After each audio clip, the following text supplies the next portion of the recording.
So hey guys, welcome to our YouTube channel.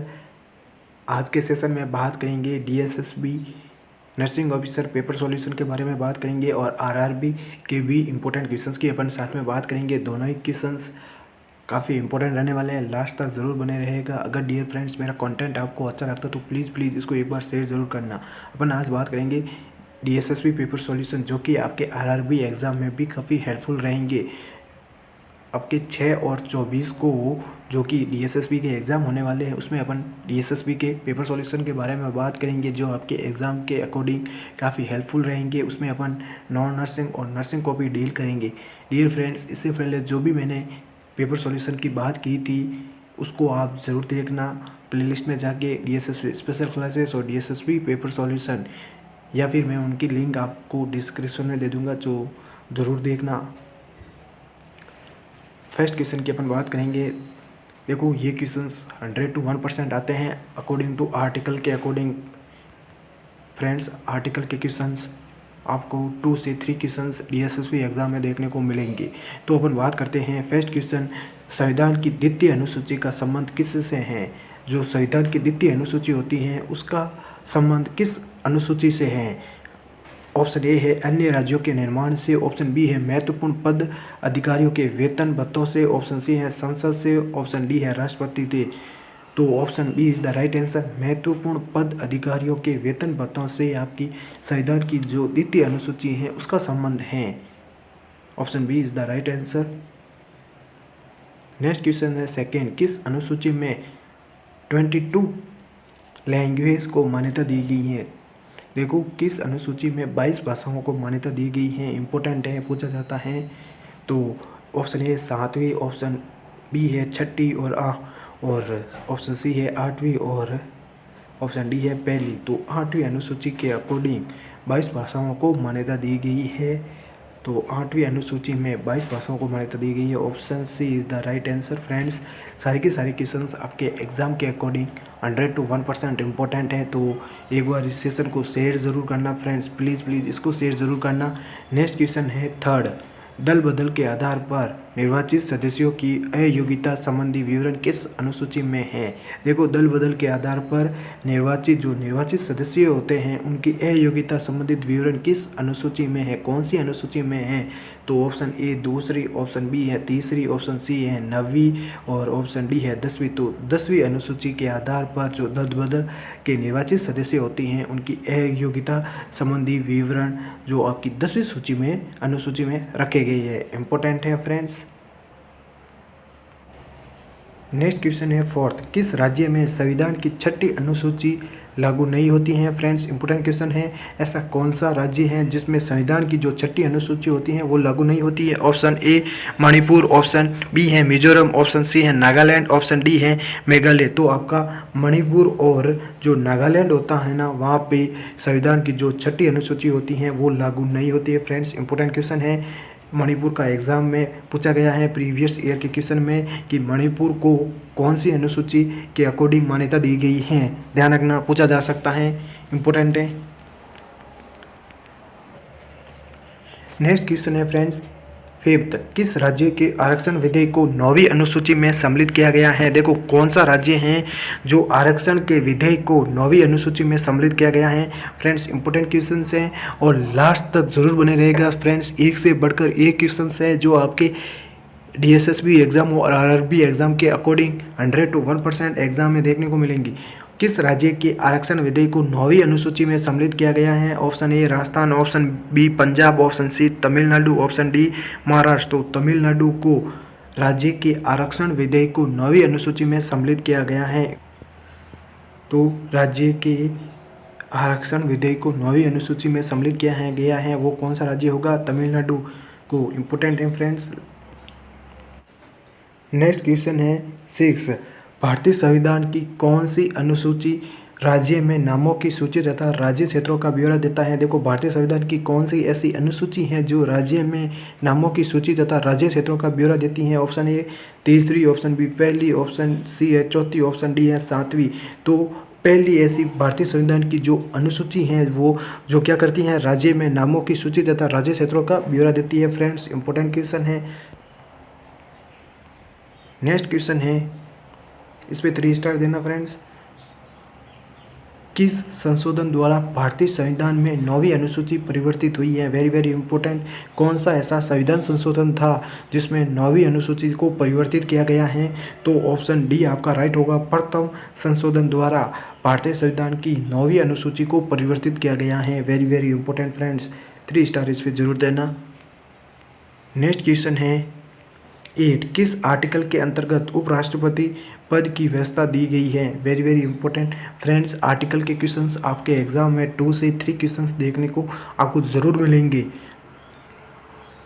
एक उनमें से है 8 क्वेश्चन है, किस आर्टिकल के अंतर्गत उपराष्ट्रपति पद की व्यवस्था की गई है? कौन सा ऐसा आर्टिकल है जिसमें उपराष्ट्रपति पद की व्यवस्था दी गई है? तो ऑप्शन बी आपका राइट होगा। आर्टिकल 63 के अंतर्गत उपराष्ट्रपति पद की व्यवस्था की गई है। देखो, जो आपका आर्टिकल 63 होता है उसमें उपराष्ट्रपति पद की व्यवस्था दी गई है। नेक्स्ट क्वेश्चन है 9 क्वेश्चन है आपका, वित्तीय आपात की घोषणा किस आर्टिकल के अंतर्गत होती है? वेरी वेरी इंपॉर्टेंट फ्रेंड्स, इस पे आपको 3 स्टार देना है। इंपॉर्टेंट है, किस वित्तीय आपात की घोषणा किस आर्टिकल के अंतर्गत होती है? देखो, वित्तीय आपात की घोषणा जो आपके आर्टिकल के अंतर्गत होती है वो कौन से आर्टिकल के अकॉर्डिंग वित्तीय आपात की घोषणा होती है? तो आर्टिकल 360 के अकॉर्डिंग आपकी जो वित्तीय आपात की घोषणा होती है वो होती है। तो आर्टिकल 360 के अकॉर्डिंग वित्तीय आपात की घोषणा लागू होती है। इंपॉर्टेंट है friends, option C is the right answer. Next question है नंबर 10, राष्ट्रीय पिछड़ा आयोग का गठन किस आर्टिकल के अंतर्गत किया जाता है? इंपॉर्टेंट है फ्रेंड्स, आर्टिकल के क्वेश्चंस। राष्ट्रीय पिछड़ा आयोग का गठन किस आर्टिकल के अंतर्गत किया जाता है? जो आपका राष्ट्रीय पिछड़ा आयोग होता है उसका गठन कौन से आर्टिकल के अंतर्गत किया जाता है? तो option A is the right answer, 340। मैं आपको एक बार फिर से बता रहा हूँ फ्रेंड्स, आर्टिकल के क्वेश्चंस आपको एग्जाम में जरूर देखने को मिलेंगे। देखो, राष्ट्रीय पिछड़ा आयोग का गठन किस आर्टिकल के अंतर्गत किया जाता है? तो 340, आर्टिकल 340 के अकॉर्डिंग राष्ट्रीय पिछड़ा आयोग का गठन किया जाता है। इंपॉर्टेंट है फ्रेंड्स, 3 स्टार इस पे देना। नेक्स्ट क्वेश्चन है 11, किस अनुसूची में केंद्र व राज्यों के बीच शक्तियों के बंटवारे का वर्णन किया गया है? फ्रेंड्स, इंपॉर्टेंट क्वेश्चन है, कौन सी ऐसी अनुसूची है जिसमें केंद्र व राज्यों के बीच शक्तियों के बंटवारे का वर्णन किया गया है? ऑप्शन ए है द्वितीय अनुसूची में, ऑप्शन बी है चौथी अनुसूची में, ऑप्शन सी है 7वीं अनुसूची में, ऑप्शन डी है 8वीं अनुसूची में। जो आपकी 7वीं अनुसूची होती है उसमें केंद्र और राज्यों के बीच शक्तियों के बंटवारे का वर्णन किया गया है। देखो, 7वीं अनुसूची में जो केंद्र के शक्ति और जो आपकी राज्य सरकार होती हैं उनमें अलग अलग शक्तियाँ बताई गई हैं, उनको अलग अलग से डिफाइन किया गया है, वो आपकी 7वीं अनुसूची में देखने को मिलेगा। तो किस अनुसूची में केंद्र व राज्यों के बीच शक्तियों के बंटवारे का वर्णन किया गया है? 7वीं अनुसूची में, option C is the right answer. Next question है 12, समवर्ती सूची किस राज्य में संबंधित नहीं है? जो आपकी समवर्ती सूची होती है किस राज्य से संबंधित नहीं है? ऑप्शन ए अरुणाचल प्रदेश से, ऑप्शन बी त्रिपुरा से, ऑप्शन सी है बिहार से, ऑप्शन डी है जम्मू कश्मीर। जो आपकी जम्मू कश्मीर है उसमें समवर्ती सूची लागू नहीं होती हैं। नेक्स्ट क्वेश्चन है 13, संविधान लागू होने के समय समवर्ती सूची में कितने विषय थे? इंपॉर्टेंट है फ्रेंड्स, देखो, संविधान लागू हो रहा है तब समवर्ती सूची में कितने विषय थे? Option A 49, option B 47, option C 51, option D है 54। तो 47 सब्जेक्ट्स आपके संविधान लागू होने के समय समवर्ती सूची में 47 विषय थे। इंपॉर्टेंट है फ्रेंड्स। नेक्स्ट क्वेश्चन है 14, मूलतः राज्य सूची में कितने विषय हैं? जो आपकी राज्य सूची होती हैं उसमें कितने सब्जेक्ट्स हैं? तो 66 सब्जेक्ट्स आपकी राज्य सूची में हैं। नेक्स्ट क्वेश्चन है 15, मूलतः संघ सूची में कितने विषय हैं? जो आपकी संघ सूची होती है, राज्य सूची होती हैं और समवर्ती सूची होती हैं, तीनों को अपन ने डील कर लिया है। तो संघ सूची में कितने सब्जेक्ट्स हैं आपके? 97। देखो, ये क्वेश्चन पूछा जाएंगे आपके एग्जाम में। तो 97 जो सब्जेक्ट्स हैं वो आपकी संघ सूची में सम्मिलित हैं। अब अपन बात करेंगे नर्सिंग के क्वेश्चन। नेक्स्ट अपन बात करते हैं नर्सिंग के पार्ट को डील करेंगे फ्रेंड्स अपन, और इसमें आपके 100 और 100, एक तो फ्रेंड्स 100 क्वेश्चंस आते हैं आपके नर्सिंग के और 100 आते हैं नॉन नर्सिंग के। इसमें 20 सेट्स आते हैं क्वेश्चंस के जो आपके आरआरबी एग्ज़ाम में। देखो 1 सेट में आपके 10 क्वेश्चन होंगे, तो 20 सेट्स के अकॉर्डिंग आपके 200 क्वेश्चन होंगे, जिसमें आपके 100 क्वेश्चन नर्सिंग के और 100 क्वेश्चन नॉन नर्सिंग के होंगे। फ्रेंड्स आपको 100 क्वेश्चंस जो नॉन नर्सिंग के होंगे उसमें आपका करीब 80 मिनट्स से ज़्यादा क्वेश्चंस का टाइम लगेगा, 100 to 1% लगेगा, क्योंकि क्वेश्चंस आप उनको छोड़ नहीं सकते, वही आपकी परसेंटाइल इंक्रीज करवाएगा। फ्रेंड्स हर एक क्वेश्चंस को ध्यान से पढ़ना और डील करना, और जो आपके 100 क्वेश्चंस आएंगे नर्सिंग को उसको आप जो 30 मिनट्स और कहीं कहीं बचे तो 50 मिनट्स या 10 मिनट्स में भी आप वो नर्सिंग के क्वेश्चंस कर लेते हैं आराम से। तो ध्यान रखना आपको ज़्यादा टाइम नॉन नर्सिंग में देना है, क्योंकि वो क्वेश्चंस नर्सिंग के होते हैं, सिंपल आते हैं, जो आप डील आराम से कर सकते हो, वरना नहीं, मतलब जो क्वेश्चन आएगा वही कर सकते हो, वरना डायरेक्ट वो आपका गलत होगा, तो ध्यान रखना। अब अपन बात करते हैं नर्सिंग के पार्ट में। फर्स्ट क्वेश्चन है फ्रेंड्स, इसमें अपन इमेज बेस्ड क्वेश्चंस भी डील करेंगे, और मैंने एक सेशन में डील किया था सारे के सारे इमेज बेस्ड क्वेश्चंस को, जो आप मेरी प्लेलिस्ट में जाके जरूर देखना। इमेज बेस्ड क्वेश्चंस 100% सारे के सारे क्वेश्चंस मैंने उसमें डील किए हैं। जो भी आपके इमेज बेस्ड के क्वेश्चंस आते हैं एग्जाम में वो पूरे के पूरे उसमें मैंने ऐड किए हैं, तो उस वीडियो को ज़रूर देखना, शेयर ज़रूर करना, उसकी लिंक मैं आपको डिस्क्रिप्शन में दे दूंगा। तो अपन देखते हैं next question. A newborn baby skin covered, जो आपका न्यूबॉर्न बेबी होता है उसकी skin covered with white sticky material which is known as, जो आपका न्यूबॉर्न बेबी होता है वाइट स्टिकी जो मटेरियल होता है उससे कवर्ड होता है, वो क्या होता है? वर्निक्स कैसियोसा। फ्रेंड्स इसमें भी बच्चे कई बार ये गलत करके आ जाते हैं, लेन्यूगो भी लिख देते हैं, तो जो आपका लेन्यूगो होता है ना वो फाइन हेयर्स होते हैं, जो अलग होता है उसको भी अपन बात करेंगे नेक्स्ट में। इसकी अपन इमेज ज़रूर देखेंगे वर्निक्स कैसियोसा की, जो आपका क्या होगा? वर्निक्स होगा। देखो ये newborn baby skin covered with white sticky material which is known as vernix. Friends कई बार ये एग्जाम में क्वेश्चन पूछा गया है। नेक्स्ट अपन बात करते हैं, देखो vernix caseosa is also known as vernix. देखो vernix caseosa same to same आपका वर्निक्स कैसियोसा है, इज़ द वैक्सी और चीज़ लाइक वाइट सब्सटेंस होता है, जो वाइट सब्सटेंस होगा वो आपका वर्निक्स कैसियोसा होगा। Found coating the skin of newborn human babies, उसमें क्या होती हैं? जो फाउंड होती हैं कोटिंग स्किन की टुकड़े अपन बोल सकते हैं कि वो बेबी की स्किन पे होते हैं। ये देखो वाइट स्टिकी सब्सटेंस या मटेरियल होता है, ये आपका वर्निक्स होगा। इमेज भी क्वेश्चंस आती हैं फ्रेंड्स, ये क्या होगा आपका? वर्निक्स कैसियोसा या वर्निक्स। ये जो आपको वाइट चीज़ लाइक सब्सटेंस या वाइट मटेरियल दिख रहा है ये क्या होगा आपका? वर्निक्स या वर्निक्स कैसियोसा होगा। फ्रेंड्स इंपॉर्टेंट है, इमेज बेज भी 100 to 1% आती हैं वर्निक्स कैसियोसा की, और जो आपके लेन्यूगो होता है उसकी भी इमेज बेज क्वेश्चंस आती हैं, तो ज़रूर देखना इमेज इसकी वर्निक्स कैसियोसा की।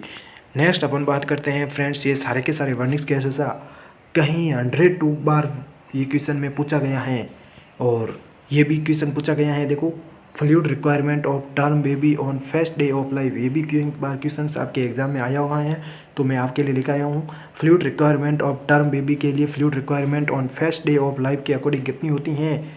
60 से 70 ml। 60 से 70 ml। अगर बेबी 2 kg का होगा तो फ्लूइड रिक्वायरमेंट कितना होगा पर डे?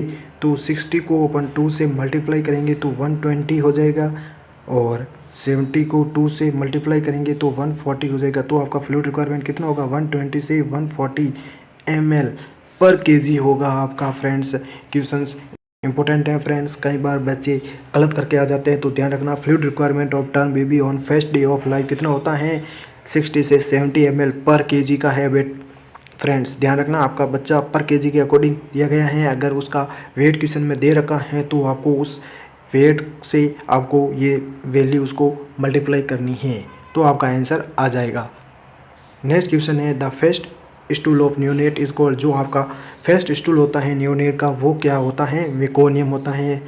कई बार ये एग्जाम में पूछा गया है, तो the first stool of neonate का सबसे पहला स्टूल क्या होता है? मेकोनियम होता है। कैसा दिखता है? Meconium is the black tarry looking stuff जैसा आपका मेकोनियम होता है। ये भी पूछा जाता है क्वेश्चन। तो कैसा होता है? ब्लैक टेरी लुकिंग स्टफ, या अपन बोल सकते हैं कि ब्राउनिश ब्लैक कलर का होता है। नेक्स्ट क्वेश्चन की अपन बात करते हैं फ्रेंड्स। ये भी क्वेश्चन आपके एग्जाम में आया हुआ है, 100 to 1% पूछा भी जाएगा। Lanugo is soft fine hair covering a fetus while inside the uterus. देखो लेनिगो क्या होता है? सॉफ्ट फाइन हेयर्स होती हैं, कवरिंग होती हैं बच्चे की स्किन पे, जब बच्चा आपका यूटेरस में हो, इनसाइड द यूटेरस। जो बच्चे की स्किन पे छोटे छोटे से हेयर्स होते हैं, सॉफ्ट फाइन हेयर्स होते हैं, उसको अपन लेनिगो बोलते हैं। कब होते हैं ये? आपके बच्चा जब यूटेरस में हो, इनसाइड यूटेरस में। ये बच्चे को प्रोटेक्ट करता है कोई भी वार्म लाइक सब्सटेंस से, और बच्चे को थोड़ा वार्म रखने में भी मदद करता है। मतलब वार्म लाइक सब्सटेंस मतलब कैसे बोल सकते हैं? जो किल्स बैक्टीरियाज होते हैं उनको, उनसे प्रोटेक्ट करता है। It helps protect them and keeps them warm while they grow. जब बच्चा ग्रो होता है उस बच्चे को वार्म रखता है और बैक्टीरिया से प्रोटेक्ट रखता है। बैक्टीरिया, वायरस, कोई भी अन्य सब्सटेंस होंगे। Some newborns have lanugo covering their bodies at birth. कुछ बच्चों में लेनिगो होता है जो बर्थ के समय भी देखने को मिलता है। Specially they have born prematurity. जो बच्चे प्री मेच्योर हो रखे हैं उनमें भी ये देखने को मिलते हैं। मतलब जो बच्चे प्री मेच्योर हैं उनमें ये लेनिगो बर्थ के बाद देखने को मिलते हैं। इंपॉर्टेंट है फ्रेंड्स, पूछा जाता है। सम न्यूबॉर्न, देखो फ्रेंड्स, कुछ बच्चों में have lanugo covering their bodies at birth. कुछ बच्चों में लेनिगो बर्थ के बाद में देखने को मिलता है। आफ्टर बर्थ के बाद में भी देखने को मिलता है। आफ्टर बर्थ के बाद में भी देखने को मिलता है। कैसे? Specially if they have born prematurity. जो बच्चे प्री मेच्योर हो रखे हैं उनमें आफ्टर बर्थ लेनिगो देखने को मिलेगा। Lenigo is a short, fine hair covering a fetus while inside the uterus. It helps protect them and keeps them warm while they grow. Some newborns have Lenigo covering their bodies at birth, especially if they have born prematurity. Important है, पूछा जाएगा 100 to 1%। Next question है friends, देखो Lenigo is a soft, fine और unpigmented hairs that covers the body of a fetus और newborn. देखो unpigmented hairs भी होते हैं, उनको अनपिगमेंटेड हेयर्स भी बोला जाता है। अब अपन थोड़ा सा रिकॉल कर लेते हैं फ्रेंड्स।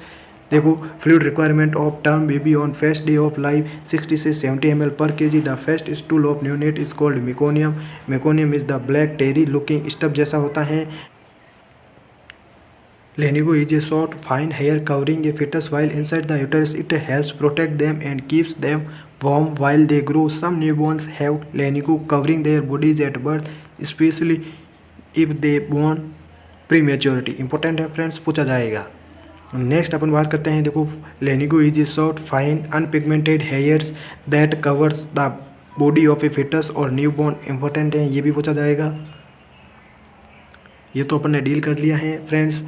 Thank you friends. अगर आपको मेरा कंटेंट, मेरा वीडियो आपको अच्छा लगता है तो प्लीज़ इसको एक बार शेयर ज़रूर करना और ज़्यादा से ज़्यादा सब्सक्राइब जरूर करना। Thank you to all of you.